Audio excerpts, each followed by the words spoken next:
Aussi loin que je me souvienne, j'ai toujours voulu être un gangster. Oups, mauvaise vidéo. On recommence. Aussi loin que je me souvienne, j'ai toujours eu un petit problème avec Un jour sans fin. Le film d'Harold Ramis a beau avoir hérité d'un statut d'œuvre culte et être fermement entré dans la culture populaire depuis 1993, démocratisant le concept de boucle temporelle dans pléthore d'œuvres, du génial épisode d'X-Files intitulé Lundi au jeu vidéo Deathloop, en passant par Bloqué, je n'en ai jamais été un fan inconditionnel de A à Z. T'as vu Un jour sans fin ? Non. T'as vu Un jour sans fin ? Non. T'as vu Un jour sans fin ? Non. J'ai toujours eu l'impression qu'Un jour sans fin ne faisait qu'effleurer son concept, pourtant génial, sans en tirer complètement parti, sans oser se lâcher. Selon moi, Un jour sans fin est trop mou, pas assez drôle, avec une réalisation un peu pataude et une relation entre Andie McDowell et Bill Murray très insipide, malgré Bill Murray. Cette relation insipide entre les personnages de McDowell et Murray est peut-être l'un de mes principaux soucis avec le film, puisqu'elle contribue au rachitisme de l'investissement émotionnel du spectateur qui, additionné à un long métrage décidément peu captivant et à une fin en dents de scie malgré un immense potentiel, achève de me décevoir. En bref, Un jour sans fin, que je n'ai vu en entier qu'une seule fois jusqu'à présent, avec un poil de difficulté, je dois bien l'avouer, élongué, poussif, alors qu'il ne dure qu'1h40. La faute peut-être à de grosses divergences créatives entre le réalisateur et son acteur principal, les deux anciens Ghostbusters ne s'étant plus adressé la parole pendant une vingtaine d'années après la fin du tournage d'Un jour sans fin. 27 ans plus tard, entre en scène Palm Springs, qui, en se servant des fondations posées par Un jour sans fin, fait 100 fois plus avec 15 minutes de moins. Magnéto, Paul.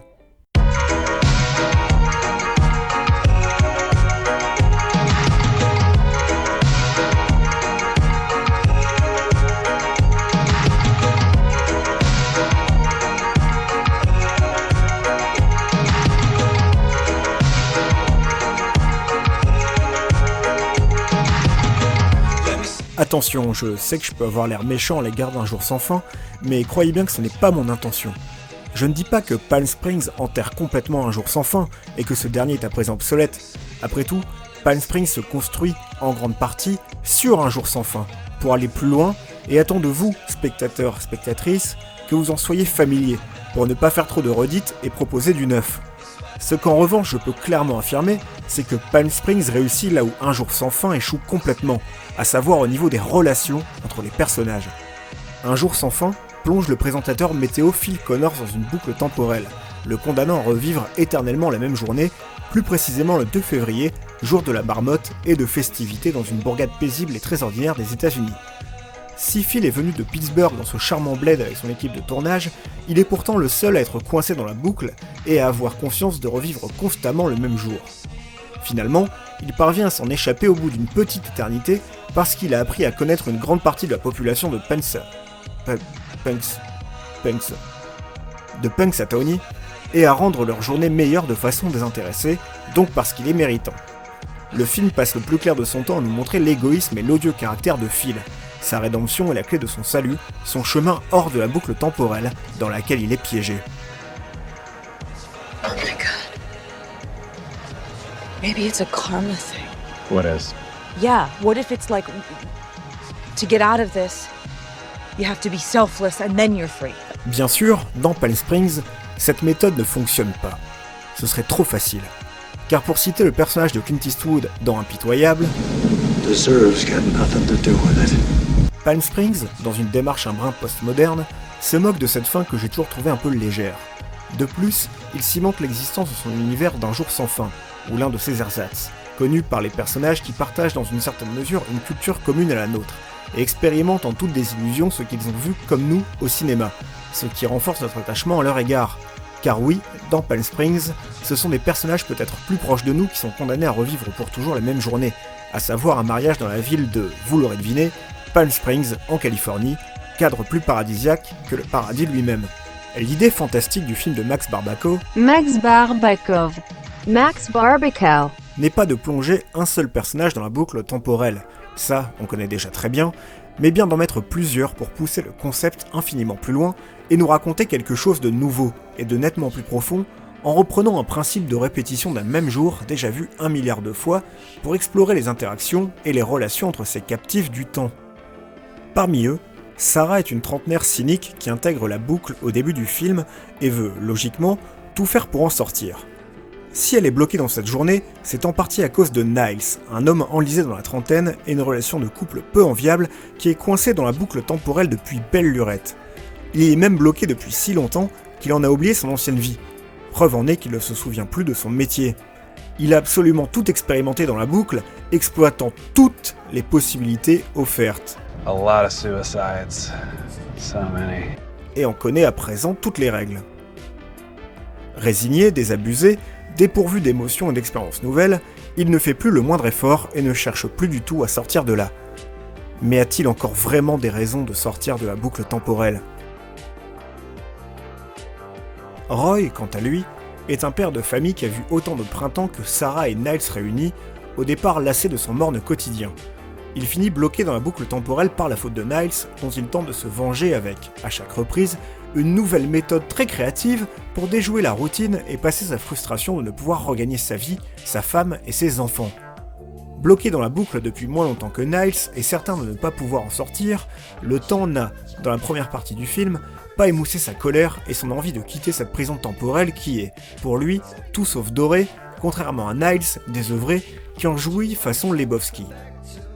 Les trois protagonistes constituent donc un trio de personnages très différents, à différents stades de leur vie, dont les évolutions et les interactions vont donner au film toute sa saveur.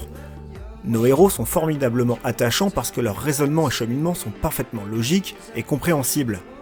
Je comprends Sarah, d'abord désireuse de s'enfuir avant de se résigner parce qu'elle a trouvé le parfait camarade de jeu, en la personne de Niles, avec qui passer l'éternité sans jamais s'ennuyer. Mais rattrapée par ses actes passés et les conséquences morales de ceux-ci, avec lesquelles elle doit se réveiller chaque matin, elle n'a plus d'autre choix que d'aller de l'avant, sous peine de subir une agonie existentielle jusqu'à la fin des temps qui n'ont plus de fin, dans un paradis qui n'a alors plus rien de paradisiaque, d'autant qu'elle a perdu sa confiance en Niles qui lui a menti par peur de la perdre. Je comprends Niles, le type n'a rien expérimenté de nouveau, tissé de relations, ni rencontré quiconque depuis un nombre d'années inquantifiable et veut rester bloqué avec Sarah pour toujours dans la boucle parce qu'il l'aime et ne veut pas la perdre. Grâce à l'intégration de Sarah dans la boucle, Niles apprend à la connaître et en tombe amoureux, ce qui est totalement nouveau et unique pour lui, un fait symbolisé par les fameux dinosaures qu'il voit pour la toute première fois en sa compagnie. To pretending.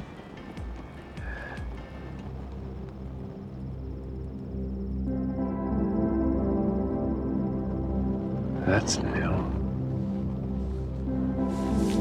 My God. Do you see them too? Are they real? Who cares?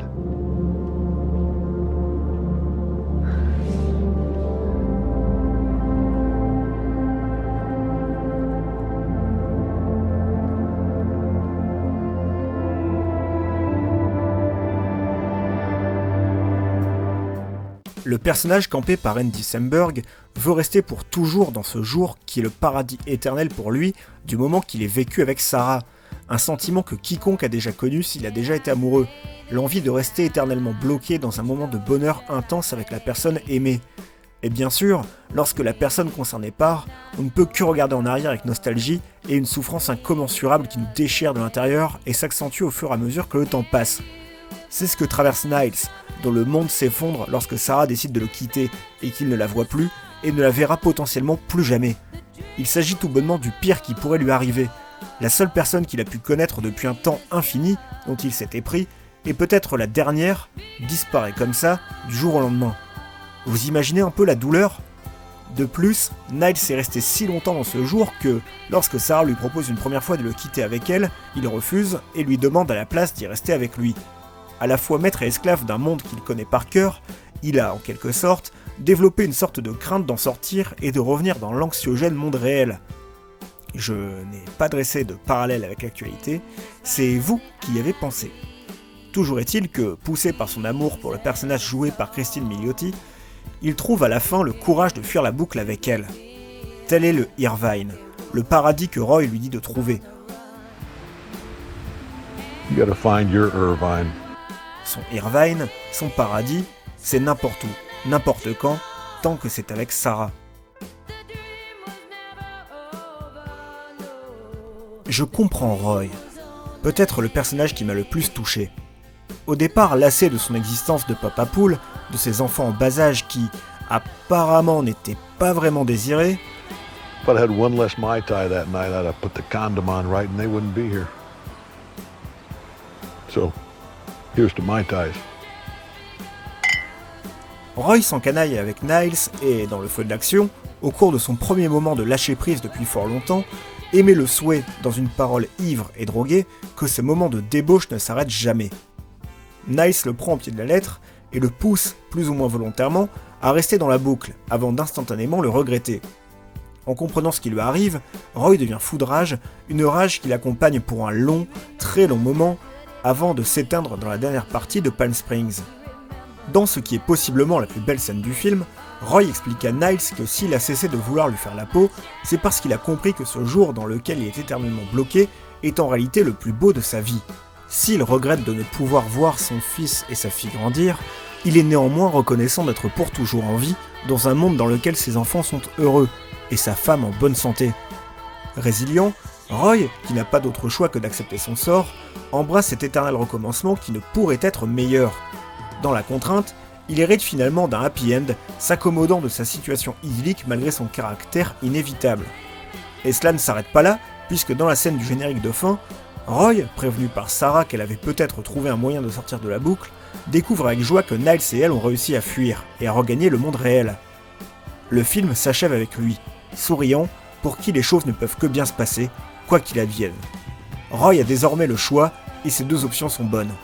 Il peut rester ici et être éternellement heureux dans le plus beau jour de sa vie, ou regagner le monde réel et retrouver sa famille pour reprendre le cours normal de son existence.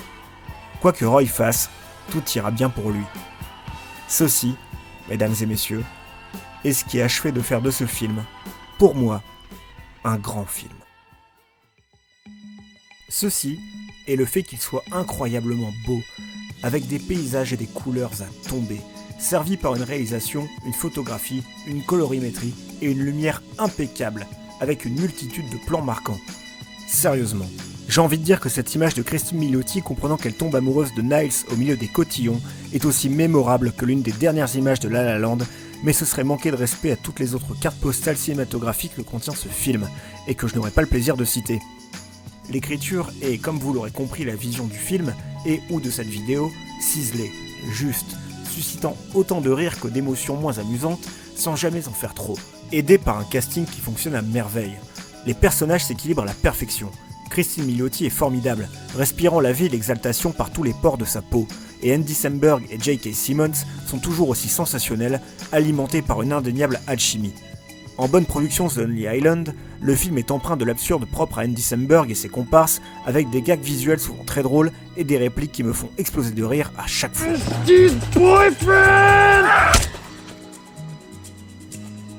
Oh, wow. Oh my god, oh my god! Oh my god, is there a fork in my face? Qui plus est, certains gags prennent du sens et s'expliquent lors du deuxième visionnage, de même que de nombreuses phrases et réactions. Marqué par une esthétique très 80s et une pensée post-moderne plus contemporaine, pétrie de références qui rendent grâce à la pop culture, Palm Springs bénéficie d'un univers on ne peut plus délicieux. Ce film, qui fait pourtant penser à des tas d'autres films, dans le meilleur sens possible, a définitivement une âme, un cachet qui lui sont propres et ont de quoi nous rendre accros. Enfin, sa bande-son, tout droit sortie des années 80, nous rappelle plus que jamais à quel point elle sert et fait un film. Dès le tout début du long métrage, en à peine 3 secondes, sans la moindre image, la simple compagnie auditive de Demis Roussos a suffi à me plonger dans Palm Springs. Je me suis dit d'emblée qu'ils avaient tout compris, sans envie d'en sortir, et je n'avais pourtant encore rien vu. Bon, depuis, j'ai vu le film 3 fois, pour le bien de cette vidéo, bien sûr, et tout était toujours aussi efficace, les gags comme l'émotion. À présent, je songe à pousser le concept plus loin en regardant Palm Springs une fois par jour pour vérifier à quel point il tient sur la longueur. Mais le simple fait de penser à faire ça témoigne de la beauté du film, non ?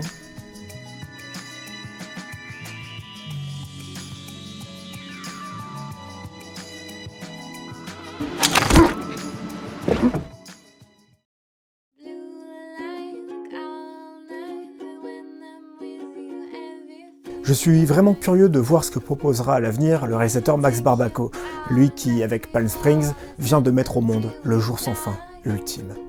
Quant à moi, je vous donne rendez-vous la prochaine fois pour parler d'Under the Silver Lake de David Robert Mitchell, le film le plus important de la décennie écoulée. Ne ratez pas ça.